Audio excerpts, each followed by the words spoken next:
সরস্বতী পুজোর দিন সকালবেলা আমরা সবাই ঘুম থেকে উঠে স্নান তাড়াতাড়ি করে সেরে পুজো দিয়ে তারপর দেখো এইদিকে মাছ ধোয়াও স্টার্ট হয়ে গেছে। এত মাছ সকালবেলায় আমাদের দিয়ে গেছে এবং সেগুলো সব ধুয়ে পরিষ্কার করে এক ঝুড়ি কিন্তু মাছ হয়ে গেছে। ছোট বড় দু রকমেরই মাছ আমাদের ছিল, তো সব মিলিয়ে এক ঝুড়ি মাছ ধোয়া হয়েছে। তারপর এইদিকে এত সবজি সব রেখেছে, আমি সেগুলো সব ভিডিও করে রেখেছি।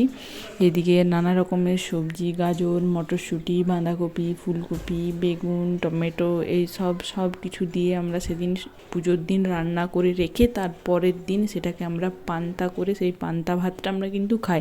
তো এই সেদিন এত আয়োজন করাটাই খুবই মুশকিল। তাই দেখো সবাই মিলে রান্না করেছে এত কিছু, আলু ভাজা, বেগুন ভাজা, শিম ভাজা, শাক, বড়ি দিয়ে পোস্ত, বাঁধাকপির তরকারি, এত সব রান্না বান্না করেই সেদিন সব রেখে দেওয়া হয় এবং তার পরের দিন সেটাকে আমরা সকালবেলায় উঠে সেটাকে আমরা আগে মা ষষ্ঠীর কাছে সেটাকে প্রথমে ভাতটাকে দেওয়া হয়। সেই ভাতটা দেওয়ার পর পুজো করার পর তারপর আমরা সেই ভাতটা খাই। তো মা ষষ্ঠীকেও দিয়ে দিয়েছে ভাত প্রথমে, তারপর আমরাও আমাদের থালা নিয়ে রোদে ছাদে চলে গেছি। এই প্রথম পান্তা ভাত সিজনের খাওয়াটাই কিন্তু আলাদা। কমেন্ট করে জানিও কত রকমের সবজি রান্না করেছি এবং তোমাদের খেতে সবথেকে কোনটা বেশি ভালো লাগে।